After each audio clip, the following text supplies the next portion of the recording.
Hi friends, welcome back to my channel. ಎಲ್ಲರೂ ಹೇಗಿದ್ದೀರಾ? ಎಲ್ಲರೂ ಚೆನ್ನಾಗಿದ್ದೀರಾ ಅಂಥೇಳಿ ಅಂದ್ಕೊಂಡಿದ್ದೀನಿ. ಮೇ ಬಿ ವೆಡ್ನೆಸ್ಡೇ ವ್ಲಾಗ್ ಅಂತ ಅಂದ್ಕೊಂಡಿದ್ದೀನಿ. ನೆನಪಿಲ್ಲ ನನಗೆ ಯಾವತ್ತು ಅಂತ. ಈವ್ನಿಂಗ್ ಪೂಜೆ ಎಲ್ಲ ಮಾಡಿದೆ. ಅದಾದಮೇಲೆ ನನ್ನ ಮಗ ಕೂತ್ಕೊಂಡು ಓದ್ಕೊಳ್ತಾ ಇದ್ದಾನೆ, ಸ್ಟಡಿ ಅಂದರೆ ಬರ್ಕೊಳ್ತಾ ಇದ್ದ ಏನೋ. ಹಾಗೆ ವ್ಲಾಗ್ನ ಕೂಡ ಸ್ಟಾರ್ಟ್ ಮಾಡಿದೆ. ವಿಡಿಯೋ ಇಷ್ಟ ಆಗಿದ್ರೆ ಪ್ಲೀಸ್ ಲೈಕ್, ಕಮೆಂಟ್, ಶೇರ್ ಮಾಡೋದನ್ನು ಮರಿಬೇಡಿ. ಚಾನಲ್ಗೆ ಹೊಸಬರಾದರೆ ಪ್ಲೀಸ್ ನನ್ನ ಚಾನಲ್ನ ಸಬ್ಸ್ಕ್ರೈಬ್ ಮಾಡ್ಕೊಂಡು ನನಗೆ ಸಪೋರ್ಟ್ ಮಾಡಿ, ಆಯಿತಾ? ಒಂದು ಕುಕ್ಕಿಂಗ್ ರೆಸಿಪಿನ ಶೇರ್ ಮಾಡೋಣ ಅಂತ. ಸೊ ನಾನೇ ಟ್ರೈ ಮಾಡಿದ್ದು ಆ್ಯಕ್ಚುಲಿ ಹೇಳಬೇಕು ಅಂತ ಹೇಳಿದ್ರೆ. ಇದು ಬಂದುಬಿಟ್ಟು ಬಿಗ್ ಬಾಸ್ ಅಲ್ಲಿರುವಂಥ ಮ್ಯೂಟೆಂಟ್ ರಘು ಅವರು ಮಾಡಿರೋ ಅಂಥದ್ದು. ಒಂದು ಸೋಷಿಯಲ್ ಮೀಡ್ಯಾದಲ್ಲಿ ಕ್ಲಿಪ್ ಓಡ್ತಾ ಇತ್ತು. ಅದರಲ್ಲಿ ಗಿಲ್ಲಿಯವರು ಹಣ ಕೊಡೋಣ ಅಂತೇಳಿ ಹಿಂದೆ ಬಟ್ ಈ ಡಿಶ್ಶಾ ಬೇರೆ ಡಿಶ್ಶಾಗಿ ಗೊತ್ತಿಲ್ಲ ನನಗೆ. ಅದು ಜೊತೆಗೆ ಅಲ್ಲೆಲ್ಲ ಫೇಮಸ್ ಅಂದರೆ ಅವ್ರು ಮಾಡಿದ್ದು ಇದು ಫೇಮಸ್ ಆಗಿತ್ತು ಅಂತೇಳಿ ಅವ್ರು ಫಸ್ಟ್ ವೀಡಿಯೋದಲ್ಲಿ ಈ ಒಂದು ಇದನ್ನು ಹಾಕ್ಕೊಂಡಿದ್ದಾರೆ. ಸೊ ನಾನು ಟ್ರೈ ಮಾಡೋಣ, ಯಾಕೆ ಟ್ರೈ ಮಾಡಬಾರ್ದು ಅಂದ್ಬಿಟ್ಟು ಆಲೂಗೆಡ್ಡೆ ಇತ್ತು ಮನೆಯಲ್ಲಿ. ಸೊ ಟ್ರೈ ಮಾಡೋಣ ಅಂಥೇಳಿ ಆಲೂ ಮೊಟ್ಟೆ ಫ್ರೈ ಅಂತೇನೋ ಹಾಕ್ಕೊಂಡಿದ್ದಾರೆ. ಸೊ ಅದನ್ನೇ ಟ್ರೈ ಮಾಡೋಣ, ಈಸಿ ಇದೆ ಅಲ್ವಾ ಅಂಥೇಳಿ ಟ್ರೈ ಮಾಡಿದೆ. ಫಸ್ಟಿಗೆ ಆಲೂಗೆಡ್ಡೆ ಏನಿದೆ ಅದನ್ನು ಸಣ್ಣದಾಗಿ ಹೆಚ್ಚಿಟ್ಕೊಂಡ್ರೆ ಫಸ್ಟಿಗೆ ಅದರದ್ದು ಸಿಪ್ಪೆ ಎಲ್ಲ ಪೀಲ್ ಮಾಡಿಬಿಟ್ಟು ಅದನ್ನು ಚಿಕ್ಕದಾಗಿ ಇವಾಗ ಫ್ರೆಂಚ್ ಫ್ರೈಸ್ ಬರುತ್ತಲ್ಲ, ಸೊ ಆ ಥರ ಕಟ್ ಮಾಡಿಕೊಂಡು ಆಯಿಲಲ್ಲಿ ಡೀಪ್ ಫ್ರೈ ಮಾಡ್ಕೊಳ್ತಾ ಇದ್ದೀನಿ. ಸೊ ಒಂದು 10 ನಿಮಿಷ ಡೀಪ್ ಫ್ರೈ ಮಾಡಿಕೊಂಡ್ರೆ ಸಾಕು, ಕ್ರಿಸ್ಪಿಯಾಗಿ ಚೆನ್ನಾಗಿ ಫ್ರೈ ಆಗುತ್ತೆ. ಇದೇ ರೀತಿ ಮಿಕ್ಕಿರೋ ಎಲ್ಲ ಆಲೂಗಡ್ಡೆನೂ ಕೂಡ ಡೀಪ್ ಫ್ರೈ ಮಾಡ್ಕೊಂಡಿದ್ದೀನಿ. ಸ್ವಲ್ಪ ಗೋಲ್ಡನ್ ಬ್ರೌನ್ ಬರೋವರೆಗೂ ಆಲೂಗಡ್ಡೆನ ಫ್ರೈ ಮಾಡ್ಕೊಳ್ಬೇಕು. ಸೊ ಹಸ್ಬೆಂಡಿಗೆ ಗೊತ್ತಿರಲಿಲ್ಲ, ಅವ್ರಿಗೆ ಇಷ್ಟ ಈ ಥರ ಫ್ರೆಂಚ್ ಫ್ರೈಸ್ ಎಲ್ಲ ತುಂಬ ಇಷ್ಟಪಟ್ಟು ತಿಂತಾರೆ ಹಸ್ಬೆಂಡು. ಅವರಿಗೆ ಅಂದರೆ ಇಲ್ಲ ಹೊರಗಡೆ ಹೋಗಿದ್ರು, ಅವತ್ತು ಏನೋ ಕೆಲಸ ಇದೆ ಅಂತೇಳಿ ಹೊರಗಡೆ ಹೋಗಿದ್ರು. ಅವ್ರು ಬರೋ ಅಷ್ಟರಲ್ಲಿ ಇದನ್ನು ಮಾಡಿಟ್ಬಿಡೋಣ ಅಂತೇಳಿ ಅಂದ್ಕೊಂಡು ಮಾಡ್ತಾಯಿದ್ದೆ. ಹೆಂಗೂ ನನ್ನ ಮಗ ಓದ್ಕೊಳ್ತಾ ಇದ್ದ ಅವ್ನ ಪಾಡಿಗವನು. ನಾನು ಇದನ್ನು ಅಡುಗೆ ಮಾಡೋಣ ಅಂತ, ಅಡುಗೆ ಮೀನ್ಸ್ ಸ್ನ್ಯಾಕ್ಸ್ ಥರ ಏನಾದರೂ ಮಾಡೋಣ ಅಂತ. ಸೊ ನೋಡ್ಬೋದು, ಇಷ್ಟು ಗೋಲ್ಡನ್ ಬ್ರೌನ್ ಬರೋವರೆಗೂ ನಾನು ಡೀಪ್ ಫ್ರೈ ಮಾಡಿಕೊಂಡೆ. ಅದನ್ನು ಡೀಪ್ ಫ್ರೈ ಮಾಡಿ ಒಂದು ಕಡೆ ಸಪ್ರೇಟಾಗಿ ಒಂದು ಪ್ಲೇಟಲ್ಲಿ ತೆಗೆದಿಟ್ಕೊಳ್ಬೇಕು. ಸೊ ಅದೇ ಥರ ಸೇಮ್ ಎಲ್ಲ ಏನು ಆಲೂಗೆಡ್ಡೆ ಇತ್ತು ಅದನ್ನೆಲ್ಲ ನಾನು ಇದೇ ರೀತಿ ಡೀಪ್ ಫ್ರೈ ಮಾಡಿ ಇಟ್ಕೊಂಡೆ. ನೆಕ್ಸ್ಟ್ ಇಂಗ್ರೀಡಿಯೆಂಟ್ಸ್ ಬಂದ್ಬಿಟ್ಟು ಮೊಟ್ಟೆ. ಅವರು ಪ್ಯಾನಲ್ಲಿ ಮಾಡಿದರು, ಬಟ್ ನಾನು ಬಾಣಲಿ ಇಟ್ಬಿಟ್ಟು ಮಾಡ್ತಾಯಿದ್ದೀನಿ. ಆ್ಯಕ್ಚುಲಿ ಪ್ಯಾನಲ್ಲಿ ಮಾಡಿದರೆ ಚೆನ್ನಾಗಿರ್ತಾಯಿತ್ತು ಅಂತ ನನಗೆ ಅನ್ನಿಸ್ತು. ಏಕೆಂದರೆ ಸ್ವಲ್ಪ ಏನು ಆಲೂಗೆಡ್ಡೆ ಫ್ರೈ ಮಾಡ್ಕೊಂಡಿದ್ನಲ್ಲ ಅದು ಮೊಟ್ಟೆ ಒಳಗಡೆ ಮಿಕ್ಸ್ ಆದಾಗ ಸ್ವಲ್ಪ ಕ್ರಿಸ್ಪಿನೆಸ್ ಕಡಿಮೆ ಆಯಿತು, ಸಾಫ್ಟ್ ಆಗಿಬಿಡ್ತು. ಮೇ ಬಿ ಪ್ಯಾನಲ್ಲಿ ಮಾಡಿದರೆ ಕ್ರಿಸ್ಪಿಯಾಗಿ ಬರ್ತಾಯಿತ್ತೇನೋ ಅಂತ ಅಂದ್ಕೊಂಡೆ. ಅದಾದಮೇಲೆ ನೆಕ್ಸ್ಟು ಬಂದುಬಿಟ್ಟು ಸ್ವಲ್ಪ ಒಂದು 2-3 ಸ್ಪೂನಷ್ಟು ಆಯಿಲ್ ಹಾಕ್ಕೊಂಡಿದ್ದೀನಿ. ಹಾಕ್ಕೊಂಡು 3 ಮೊಟ್ಟೆ ಒಡೆದು ಹಾಕ್ಕೊಂಡಿದ್ದೀನಿ. ಸೊ ನಮ್ಮ ಮನೇಲಿ 3 ಜನ ಇದ್ವಲ್ವ, ಸೊ 3 ಮೊಟ್ಟೆ ಒಡೆದು ಹಾಕೋಣ ಅಂತೇಳಿ 3 ಮೊಟ್ಟೆ ಒಡೆದು ಅದಕ್ಕೆ ರುಚಿಗೆ ಎಷ್ಟು ಬೇಕಷ್ಟು ಉಪ್ಪು ಮತ್ತು ಖಾರಕ್ಕೆ ಎಷ್ಟು ಬೇಕೋ ಅಷ್ಟು ಮೆಣಸಿನ್ಕಾಯಿ ಪುಡಿನ ಹಾಕ್ಕೊಂಡಿದ್ದೀನಿ. ಹಾಕ್ಕೊಂಡು ಸ್ವಲ್ಪ ಒಂದು ಹಾಫ್ ಬಾಯ್ಲ್ ಆಗೋವರೆಗೂ ಹಾಗೆ ಫ್ರೈ ಮಾಡಿಕೊಂಡೆ. ಅಂದರೆ ಪೂರ್ತಿ ಹಸಿಯಾಗೂ ಇಲ್ಲ, ಪೂರ್ತಿ ಬೆಂದಂಗೂ ಇಲ್ಲ, ಆ ಥರ ಹಾಫ್ ಬಾಯ್ಲ್ ಥರ ಮಾಡಿಕೊಂಡೆ. ಸೊ ಅದಾದಮೇಲೆ ಹಾಫ್ ಬಾಯ್ಲ್ ಥರ ಆದಮೇಲೆ ನಾನೇನು ಡೀಪ್ ಫ್ರೈ ಮಾಡಿ ಇಟ್ಕೊಂಡಿದ್ನಲ್ವ ಆಲೂಗೆಡ್ಡೆನ ಸ್ಲೈಸ್ ಮಾಡಿ ಫ್ರೆಂಚ್ ಫ್ರೈಸ್ ಥರ, ಸೊ ಅದನ್ನು ಇದ್ರ ಜೊತೆಗೆ ಮಿಕ್ಸ್ ಮಾಡ್ಕೊಳ್ಳೋವಂಥದ್ದು. ಸೊ ಇದೇನಂದರೆ ಇದು ಸ್ವಲ್ಪ ಡೀಪಾಗಿತ್ತಲ್ಲ ಬಾಣಲಿ, ಹಾಗಾಗಿ ಜಾಸ್ತಿ ಫ್ರೈ ಆಗಿಬಿಡ್ತು ಅಂತ ನಾನು ಅಂದ್ಕೊಂಡೆ. ಮೇ ಬಿ ಪ್ಯಾನ್ ಆದರೆ ಒಂದು ಸ್ವಲ್ಪ ಸಮತಟ್ಟಾಗಿರುತ್ತಲ್ವ, ಅಷ್ಟೊಂದು ಓವರ್ ಕುಕ್ ಆಗೋಲ್ಲ ಮತ್ತು ಮಿಕ್ಸ್ ಆಗೋಲ್ಲ. ಬಟ್ ಇದು ಒಂದು ಸ್ವಲ್ಪ ಡೀಪಾಗಿದ್ದರಿಂದ ಆಲೂಗಡ್ಡೆ ಸ್ವಲ್ಪ ಸಾಫ್ಟ್ ಬಂತು ಅಂತ ನನಗೆ ಅನ್ನಿಸ್ತು. ಅದಾದಮೇಲೆ ಆಲೂಗಡ್ಡೆ ಹಾಕಿದ್ಮೇಲೂ ಕೂಡ ಸ್ವಲ್ಪ ಉಪ್ಪು ಸ್ವಲ್ಪ ಖಾರನ ನಾನು ಹಾಕ್ಬಿಟ್ಟು ಚೆನ್ನಾಗಿ ಮೊಟ್ಟೆ ಎಲ್ಲ ಬೇಯೋವರೆಗೂ ಅದನ್ನು ಫ್ರೈ ಮಾಡಿಕೊಂಡೆ. ಸೊ ಇದಿಷ್ಟೇ ಇದ್ರದ್ದು ಇಂಗ್ರೀಡಿಯೆಂಟ್ ಇದ್ದಿದ್ದಂಥದ್ದು. ಬಟ್ ತುಂಬಾ ಟೇಸ್ಟಿಯಾಗಿತ್ತು. ಆಲೂಗಡ್ಡೆದು ಮಾತ್ರ ಸ್ವಲ್ಪ ಸಾಫ್ಟ್ ಬಂದಿತ್ತು ಅಷ್ಟೇ, ಅದು ಬಿಟ್ಟರೆ ಮಿಕ್ಕಿದೆಲ್ಲ ಸಕ್ಕತ್ತಾಗಿತ್ತು. ಸೈಡ್ ಡಿಶ್ಗೆ ಅಥವಾ ಈ ಆಮ್ಲೆಟು ಅಥವಾ ನನ್ನ ಮಗನಿಗೆ ಎಸ್ಪೆಷಲಿ ಎಗ್ ಬುರ್ಜಿ ತಿನ್ನೋಕ್ಕೆ ಇಷ್ಟಪಡಲ್ಲ ಅವನು. ಈರುಳ್ಳಿ ಮತ್ತು ಹಸಿಮೆಣಸಿನ್ಕಾಯಿ ಎಲ್ಲ ಹಾಕಿ ಮಾಡ್ತಾರಲ್ಲ ಅದೆಲ್ಲ ಇಷ್ಟಪಡಲ್ಲ ಅವನು. ಸಾಫ್ಟ್ ಅಂದರೆ ಪ್ಲೇನ್ ಏನಿಲ್ಲ ಆಮ್ಲೆಟ್ ಇಷ್ಟಪಡ್ತಾನೆ. ಅದು ಬಿಟ್ಟರೆ ಬರೀ ಮೊಟ್ಟೆ ಬೇಯಿಸಿಟ್ಟು ತಿಂತಾನೆ. ಅವನಿಗಂತೂ ಇದು ಇಷ್ಟ ಆಯಿತು ಅಂತ ಅಂದ್ಕೊಂಡಿದ್ದೀನಿ. ಸೊ ಇಷ್ಟೇ, ಮೊಟ್ಟೆ ಬೇಯೋವರೆಗೂ ಸ್ವಲ್ಪ ಚೆನ್ನಾಗಿ ಫ್ರೈ ಮಾಡಿಕೊಂಡ್ರೆ ಉಪ್ಪು ಖಾರ ಹಾಕಿದರೆ ಮುಗೀತು, ಸೈಡ್ ಡಿಶ್ ರೆಡಿ ಆಯಿತು. ಬನ್ನಿ ಟೇಸ್ಟ್ ಮಾಡಿಸೋಣ, ಎಲ್ಲರಿಗೂ ಯಾವ ರೀತಿ ಇದೆ ಅಂತೇಳಿ ಕೇಳೋಣ. ಸ್ಪೂನಲ್ಲಿ ಎತ್ಕೊಳ್ತೀನಿ.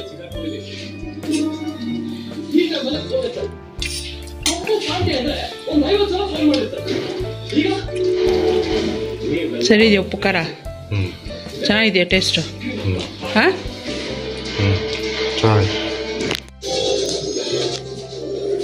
ಇದು ಯಾರ್ದೇಳು ರೆಸಿಪಿ?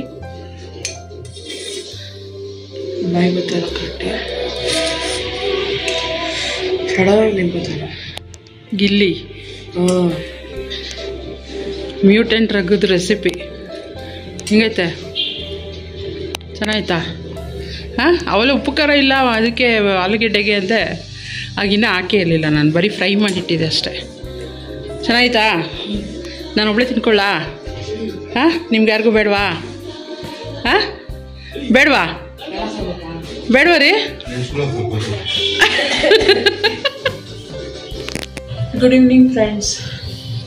ವೆಡ್ಡಿಂಗ್ ಆ್ಯನಿವರ್ಸರಿ ಆದಮೇಲೆ ಬ್ಲಾಗ್ನ ನಾನು ಕಂಟಿನ್ಯೂನೇ ಮಾಡಲಿಲ್ಲ.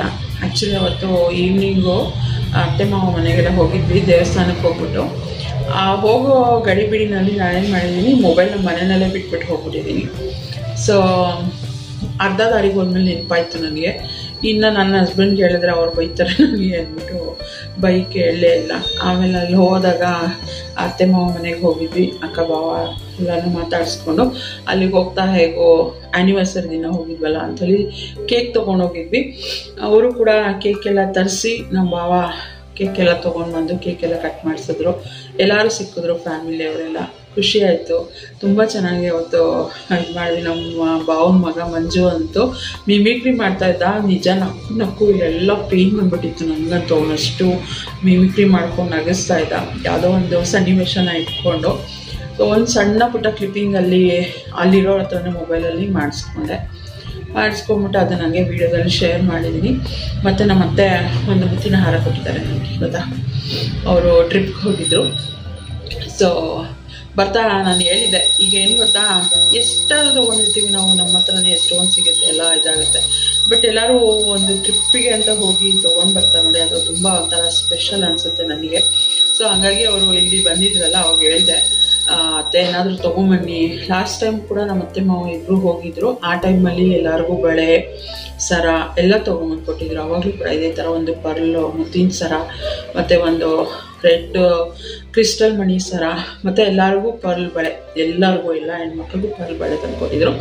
ಸೊ ಹಂಗಾಗಿ ಈ ಸಲನೂ ತೊಗೊಂಡ್ಬನ್ನಿ ಅಂತ ಏನಾದರೂ ತೊಗೊಂಬನ್ನಿ ಅಂತ ಹೇಳಿದ್ದೆ. ಮುತ್ತಿನ ಸರ ತೊಗೊಂಬನ್ನಿ, ನಾನು ಸುಮ್ಮನೆ ರೇಗಿಸೋದು, ಮುತ್ತಿನ ಹಾರ ತೊಗೊಂಬಂದ್ಬಿಡ್ತೀರಾ ಅಂತ ಹೇಳ್ಬಿಟ್ಟು ಹಾಗೆ ತೊಗೊಂಡು ಬಂದಿದ್ದಾರೆ. ಅದನ್ನು ಹಾಗೆ ತೋರಿಸ್ತೀನಿ. ನಾನು ಅವತ್ತು ಅಲ್ಲೇ ಹಾಕ್ಕೊಂಡು ಕೇಕೆಲ್ಲ ಕಟ್ ಮಾಡಿದೆ, ಬಟ್ ಅದೇನಂದರೆ ವಿಡಿಯೋದಲ್ಲಿ ಬಂದೇ ಇಲ್ಲ ನೀಟಾಗಿ. ಓಕೆ, ನಾವು ಏನು ಗೊತ್ತಾ, ನಮ್ಮ ಮೊಬೈಲಲ್ಲಿ ತಗೊಂಡ್ರೆ ಚೆನ್ನಾಗಿರ್ತಾಯಿತ್ತು, ಬಟ್ ನಾನು ಮೊಬೈಲ್ ಬಿಟ್ಟು ಹೋಗ್ಬಿಟ್ಟಿದ್ದೆ. ಸೊ ಇನ್ನು ನನ್ನ ಹಸ್ಬೆಂಡ್ ಮೊಬೈಲಲ್ಲಿ ಮಾಡೋಣ ಅಂದರೆ ಅವ್ರದ್ದು ಆಲ್ವೇಸ್ ಏನು ಗೊತ್ತಾ, ಮೆಮೊರಿ ಫುಲ್ಲಾಗಿರುತ್ತೆ, ಅವ್ರಿಗೆ ಬರೋದೇ ಇಲ್ಲ. ಇನ್ನು ತೆಕ್ಕೊಂಡು ನನಗೆ ಅದನ್ನು ಟ್ರಾನ್ಸ್ಫರ್ ಮಾಡಿಸ್ಕೊಳ್ಳೋಕೆ ಕಷ್ಟ ಆಗುತ್ತೆ. ಸೊ ಹಂಗಾಗಿ ಇದು ಮಾಡಲಿಲ್ಲ. ಮತ್ತು ನಿನ್ನೆ ಎಲ್ಲ ಯಾಕೋ ತುಂಬ ಹೆಡೇಕ್ ಅಂದರೆ ಹೆಡೇಕು ನನಗೆ, ಜೊತೆಗೆ ವೀಡಿಯೋ ಎಡಿಟಿಂಗ್ ಮಾಡ್ಕೊಂಡು ನಾನು ಸುಮ್ಮನೆ ಆಗ್ಬಿಟ್ಟೆ. ಇವತ್ತು ಕೂಡ ಅಷ್ಟೇ ಒಂದು ಸೀರೆ ಕುಚ್ಚು ಕಟ್ಕೊಳ್ಳೋಣ ಅಂತೇಳಿ ಅಂದ್ಕೊಂಡೆ, ಬಟ್ ಆಗಲೇ ಇಲ್ಲ. ಅದು ಯಾಕೆಂದರೆ ದಾರನೇ ತೊಗೊಂಡು ಬಂದಿಲ್ಲ ನಾನು. ನೋಡೋಣ, ಈಗೇನಾರು ಆದರೆ ಹೋಗ್ಬಿಟ್ಟು ದಾರ ತೊಗೊಂಡ್ಬಂದು ಫಸ್ಟ್ ಇದೆಯಾ ನೋಡ್ತೀನಿ, ನನ್ನ ಹತ್ರ ಯಾವ್ದಾದ್ರು ಇದೆಯಾ ಅದು ಕಲರ್ ಮ್ಯಾಚ್ ಆಗೋ ಥರ ಅಂತ ಇದ್ದರೆ ಅದನ್ನೇ ಯೂಸ್ ಮಾಡಿ ಕಟ್ಕೊಳ್ಳೋಣ ಅಂತ ಅಂದ್ಕೊಂಡು ಸಿಂಪಲಾಗಿ ವಿತೌಟ್ ಕುಚ್ಚು. ಇವಾಗಂತೂ ನನಗೆ ವಿತೌಟ್ ಕುಚ್ಚಿದೆ ತುಂಬಾ ಇಷ್ಟ ಆಗುತ್ತೆ ಡಿಸೈನು. ಸೊ ಹಂಗಾಗಿ ಅದನ್ನೇ ತೊಗೊಳ್ಳೋಣ ಅಂತ ಅಂದ್ಕೊಂಡಿದ್ದೀನಿ, ಅದನ್ನೇ ಹಾಕ್ಕೊಳ್ಳೋಣ ಅಂತ. ಈಗ ಕೆಳಗಡೆ ಹೋಗಿ ಪಾರ್ಕಿಂಗ್ ಎಲ್ಲ ತೊಳೆದ್ಬಿಟ್ಟು ಎಲ್ಲ ಕ್ಲೀನ್ ಮಾಡಿ ಬಂದ್ವಾ, ಚಳಿ ಆಗ್ತಾಯಿತ್ತು ಅಂದ್ಬಿಟ್ಟು ಒಂದು ಲೋಟ ಕಾಫಿ ಮಾಡ್ಕೊಳ್ಳೋಣ ಅಂತೇಳಿ ಹಾಲಿಟ್ರೆ ಕಾಫಿ ಪುಡಿನೇ ಖಾಲಿ ಆಗಿಬಿಟ್ಟಿದೆ. ನನ್ನ ಮಗ ನಮಗೂ ಚಿಟ್ಕೊಡವ, ನಾನು ಕೇಳಿದ್ರು ಕೊಡಲ್ಲ ಅಂತಾನೆ.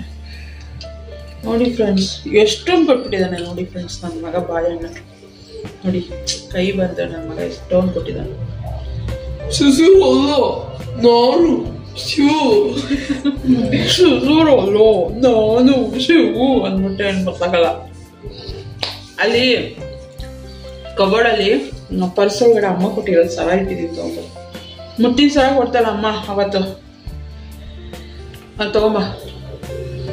ಸೊ ಯಾವಾಗಲೂ ಏನು ಗೊತ್ತಾ, ಆ್ಯನಿವರ್ಸರಿ ದಿನ ಸುಮ್ಮನೆ ಹೋಟೆಲಲ್ಲಿ ಹೋಗಿ ಊಟ ಮಾಡ್ಕೊಂಡು ಬರ್ತಿದ್ವಿ. ನಮ್ಮದು ಅದೇ ಇವಾಗ ವರ್ಷದಲ್ಲಿ ಏನು ಗೊತ್ತಾ, ಮಗನ ಬರ್ತಡೆ, ಇಲ್ಲ ನನ್ನ ಬರ್ತಡೆ, ಇಲ್ಲ ಹಸ್ಬೆಂಡ್ ಬರ್ತಡೆ, ಇಲ್ಲ ಆ್ಯನಿವರ್ಸರಿ. ಇದಿಷ್ಟರಲ್ಲೇ ನಾವು ಹೊರಗಡೆ ಹೋಗಿ ಹೋಟ್ಲಿಗೆ ತಿನ್ಕೊಂಡು ಬರೋದು. ಅವತ್ತು ಕೂಡ ಪ್ಲ್ಯಾನ್ ಮಾಡಿದ್ವಿ, ಬಟ್ ಅಲ್ಲೇ ನಾನ್ ವೆಜ್ ಎಲ್ಲ ಮಾಡಿದರು. ನಾವು ಅದಕ್ಕೆ ನಾನ್ ವೆಜ್ ಎಲ್ಲ ಮಾಡಿದ್ರಂತೆ. ಸೊ ಇಲ್ಲೇ ಊಟ ಮಾಡ್ಕೊಂಡು ಹೋಗಿದ್ರಂತೆ, ಬನ್ನಿ ಅಂತಂದ್ರೆ ನಾವು ಹೊರಗಡೆ ಹೋಟ್ಲಿಗೆಲ್ಲ ಹೋಗಿಲ್ಲ ಅವತ್ತು ನಾವು. ಅದರದ್ದು ಕಾರ್ಯಕ್ರಮನ ಇವತ್ತು ಪೋಸ್ಟ್ಪೋನ್ ಮಾಡ್ಕೊಂಡಿದ್ದೀವಿ. ಒಟ್ಟಿನಲ್ಲಿ ಹೋಗ್ಬಿಟ್ಟು ಬರಬೇಕು, ಏನಾದರೂ ಹೊರಗಡೆಯಿಂದ ತಿನ್ಕೊಂಡು ಬಂದ್ವಿ ಅಂಥೇಳಿ ನೋಡ್ಬೋದು. ಈ ಸರನೇ ನಮ್ಮತ್ತೆ ನಮಗೆ ಅಂತ ತೊಗೊಂಡ್ಬಂದಿದ್ದಾರೆ, ಎಲ್ಲರಿಗೂ ತಂದಿದ್ದಾರೆ, ನನಗೆ ಅಂತಲೇ ಎಲ್ಲ ಎಲ್ಲರಿಗೂ ತೊಗೊಂಡ್ಬಂದಿದ್ದಾರೆ.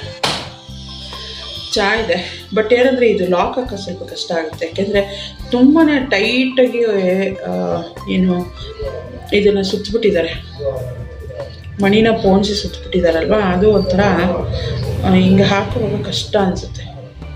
ಅವತ್ತು ಹಾಕೊಳ್ಳೋಕೆ ಸರ್ಕಸ್ ಪಟ್ಬಿಟ್ಟಿದ್ದೀನಿ, ಇವತ್ತು ಹಂಗೆ ಆಗ್ತದೆ. ಇಲ್ಲ ಮೋಸ್ಟ್ಲಿ ಅದು ಲಾಕ್ ಸರಿ ಇಲ್ವಾ ಅಂತ ಅನ್ಕೋತೀನಿ ನಾನು. ಇಲ್ಲ ಉಲ್ಟಾ ಥ್ರೆಡ್ ಹಾಕ್ಬಿಟ್ಟಿದ್ದಾರೆ, ನಾವು ಉಲ್ಟಾ ತಿರುಗಿಸ್ತಾ ಇದ್ದೀವಿ. ಆಯಿತು ಸರಿ, ಬೇಗನೆ ಆಯಿತು.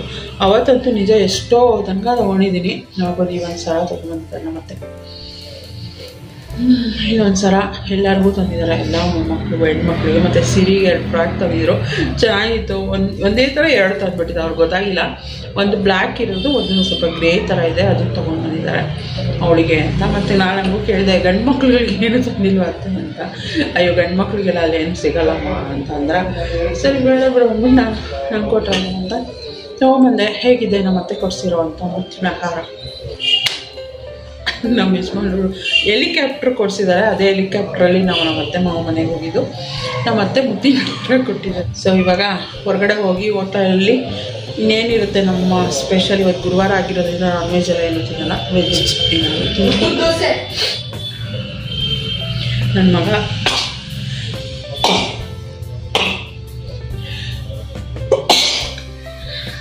ದೋಸೆ ತಿನ್ಬೇಕಂತೆ. ಅದು ಪೇಪರ್ ದೋಸೆ ಹತ್ರ ಇಷ್ಟು 2 ದೋಸೆ ಥರ ಹಾಕ್ಕೊಡ್ತಾರೆ, ಅದನ್ನು ತಿನ್ಬೇಕಂತೆ. ನಾನಂತೂ ತಿನ್ನಲ್ಲಪ್ಪ. ಲಾಸ್ಟ್ ಟೈಮ್ ತೊಗೊಂಬಿಟ್ಟು ಹೊಟ್ಟೆ ತುಂಬ ಇದು ಕಷ್ಟಪಟ್ಕೊಂಡು ತಿಂದಿದ್ದೀನಿ ನಾನು, ನಿಜವಾಗ್ಲೂ ಹೇಳಬೇಕು ಅಂದರೆ ದೋಸೆನ. ನಾನಂತ ತೊಗೊಳ್ಳಲ್ಲ, ಅವ್ನು ತೊಗೋತಾನಂತೆ. ಸೊ ಹೊರಗಡೆ ಹೋಗಿ ಊಟ ಮಾಡ್ಕೊಂಡು ಬರ್ತೀವಿ. ನಾಳೆ ನಮ್ಮ ಬಿಲ್ಡಿಂಗಲ್ಲೇ ಒಂದು ಫಂಕ್ಷನ್ ಕೂಡ ಇದೆ, ಮಗುದು ನಾಮಕರಣ. ಅದಕ್ಕೆ ಅಂದ್ಬಿಟ್ಟು ಇವತ್ತು ಎಲ್ಲ ಕೆಲಸ ಮುಗಿಸಿ ಬೆಳಗ್ಗೆನೇ ಗಣಪತಿ ಹೋಮ ಮಾಡ್ತಾರಂತೆ. ಸೊ ನಮ್ಮ ಬಿಲ್ಡಿಂಗಲ್ಲೇ ಮಾಡ್ತಾ ಇರೋದ್ರಿಂದ ಪೂಜೆಗೆ ಹೋಗೋಣ ಗಣಪತಿ ಹೋಮಕ್ಕೆ ಅಂತೆಲ್ಲ ಅಂದ್ಕೊಂಡಿದ್ದೀವಿ. ಏನಾಗುತ್ತೆ ಹಾಗೆ ವ್ಲಾಗಲ್ಲಿ ಶೇರ್ ಮಾಡ್ತೀನಿ ಅಂತ.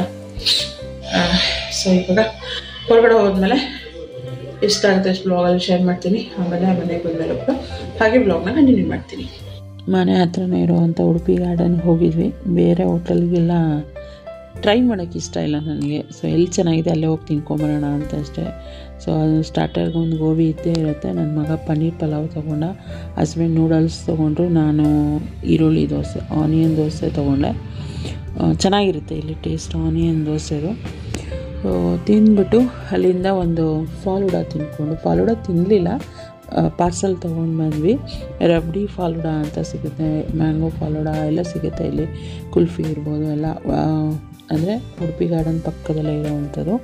ಚೆನ್ನಾಗಿ ಮಾಡ್ತಾರೆ ಇವರು. ಬಟ್ ಇದಕ್ಕೆ ಮುಂಚೆ ಒಬ್ಬರು ಬೇರೆಯವರು ಇರ್ತಾಯಿದ್ರು, ಅವ್ರ ಬದಲಾಗಿ ಇನ್ನೊಬ್ರು ಇವಾಗ ಕೆಲಸದಲ್ಲಿದ್ದಾರಂತೆ. ಅವರು ಮೇಯ್ನಾಗಿ ಇಲ್ಲೋ ಮಾಗಡಿ ರೋಡ್ ಹತ್ರ ಮಾಡ್ತಾರೆ ಅಂತ ಹೇಳಿದ್ರು. ಬಟ್ ಇಲ್ಲಿ ಟೇಸ್ಟಿಯಾಗಿರುತ್ತೆ ಅಂತ ತೊಗೊಂಡ. ಹಾಗೆ ಒಂದು ಕ್ಲಿಪ್ಪಿಂಗ್ ಕೂಡ ತೊಗೊಂಡೆ. ಅವರು ನನ್ನ ಮಗ ಅವ್ರು ಹೇಳ್ತಾ ಇದ್ದ, ನಿಮ್ಮ ಅಂಗಡಿ ಯೂಟ್ಯೂಬಲ್ಲಿ ಬರುತ್ತೆ ಅಂತ. ಅವ್ರು ಖುಷಿಯಾಗಿ ಯಾವ ಚಾನಲು ಏನು ಅಂತೆಲ್ಲ ಕೇಳ್ತಾಯಿದ್ರು. ಸೊ ಕೆಲವೊಬ್ರು ಈ ಥರ ಖುಷಿಯಾಗಿ ಕೇಳ್ತಾರೆ, ಕೆಲವೊಬ್ರು ವಿಡಿಯೋ ಎಲ್ಲ ಮಾಡ್ಕೊಬಿಡಿ ಆ ಥರ ರೂಢಾಗಿ ಹೇಳ್ಬಿಡ್ತಾರೆ. ಬಟ್ ಓಕೆ, ಇವರು ಖುಷಿಯಾಗಿದ್ರಲ್ಲ ಅಂಥೇಳಿ ಹಾಗೆ ಜಸ್ಟ್ ವಿಡಿಯೋ ಮಾಡಿಕೊಂಡೆ. ಸೊ ಫಾಲೂಡಾ ಮಾಡಿಕೊಂಡು ಮನೆಗೆ ತೊಗೊಂಡು ಬಂದ್ವಿ. ನನಗೆ ಅಲ್ಲೇ ನಿಂತ್ಕೊಂಡು ತಿನ್ನೋಕ್ಕೆ ಇಷ್ಟ ಆಗೋಲ್ಲ, ಅದನ್ನು ಕೂತು ಆರಾಮಾಗಿ ಅದನ್ನು ಎಂಜಾಯ್ ಮಾಡ್ಕೊಂಡು ನಾನು ತಿನ್ನಬೇಕು. ಸೊ ಅಲ್ಲಿ ಗಡಿಬಿಡಿಯಲ್ಲಿ ತಿನ್ನೋಕ್ಕೆ ಇಷ್ಟ ಇರಲಿಲ್ಲ. ಮನೆಗೆ ಪಾರ್ಸಲ್ ತೊಗೊಂಡು ಬಂದ್ವಿ. ನನ್ನ ಹಸ್ಬೆಂಡ್ಗೆ ಫಾಲೂಡಾ ಇಷ್ಟ ಆಗೋಲ್ಲ, ಸೊ ಹಾಗಾಗಿ ಅವರು ಕುಲ್ಫಿ ತೊಗೊಂಡ್ರು. ಬಾದಾಮ್ ಕುಲ್ಫಿ, ಕೇಸರ್ ಬಾದಾಮ್ ಕುಲ್ಫಿ ಬರುತ್ತೆ, ಚೆನ್ನಾಗಿರುತ್ತೆ, ಅದನ್ನು ತೊಗೊಂಡ್ರು. ಸೊ ಇದಿಷ್ಟು ತೊಗೊಂಡು ಮನೆಗೆ ಬಂದ್ವಿ. ಎಲ್ಲ ತಿಂದ್ಬಿಟ್ಟು ಆಮೇಲೆ ಮನೆ ಕೆಲಸ ಕೂಡ ಎಲ್ಲ ಮಾಡಿಕೊಂಡೆ. ಅದನ್ನೆಲ್ಲ ನಾನೇನು ವೀಡಿಯೋ ಮಾಡ್ಕೊಳ್ಳಿಲ್ಲ. ಸೊ ನೆಕ್ಸ್ಟ್ ಡೇ ಪೂಜೆ ಇತ್ತಲ್ವ ಅಂಥೇಳಿ ನೈಟೇ ನಾನೆಲ್ಲ ಕೆಲಸನ ಮುಗಿಸ್ಕೊಂಡಿದ್ದೆ. ಮಾರ್ನಿಂಗ್ ಬೇಗ ಆಗುತ್ತೆ ಅಂದ್ಬಿಟ್ಟು ಅದನ್ನೆಲ್ಲ ವೀಡಿಯೋ ಮಾಡ್ಕೊಳ್ಳೋಕ್ಕಾಗಲಿಲ್ಲ. ಇದ್ರ ಜೊತೆಗೆ ಒಂದು ಚಿಕ್ಕ ವಿಡಿಯೋನ ನಾನು ಇಲ್ಲಿಗೆ ಎಂಡ್ ಮಾಡ್ತೀನಿ. ವಿಡಿಯೋ ಇಷ್ಟ ಆಗಿದೆ ನಿಮಗೆ ಅಂತ ಅಂದ್ಕೊಂಡಿದ್ದೀನಿ. ಇಷ್ಟ ಆಗಿದರೆ ಪ್ಲೀಸ್ ಲೈಕ್ ಕಮೆಂಟ್ ಮಾಡೋದನ್ನು ಮರಿಬೇಡಿ. ಚಾನಲ್ಗೆ ಹೊಸಬರಾದರೆ ಇನ್ನೂ ಕೂಡ ನನ್ನ ಚಾನಲ್ನ ಸಬ್ಸ್ಕ್ರೈಬ್ ಮಾಡ್ಕೊಳ್ಳದೆ ನೋಡ್ತಾ ಇದ್ದರೆ ಪ್ಲೀಸ್ ನನ್ನ ಚಾನಲ್ನ ಸಬ್ಸ್ಕ್ರೈಬ್ ಮಾಡ್ಕೊಂಡು ನನಗೆ ಸಪೋರ್ಟ್ ಮಾಡಿ. ಸಿಗ್ತೀನಿ ನೆಕ್ಸ್ಟ್ ವಿಡಿಯೋದಲ್ಲಿ. ಅಲ್ಲಿವರೆಗೂ ಥ್ಯಾಂಕ್ಸ್ ಫಾರ್ ವಾಚಿಂಗ್.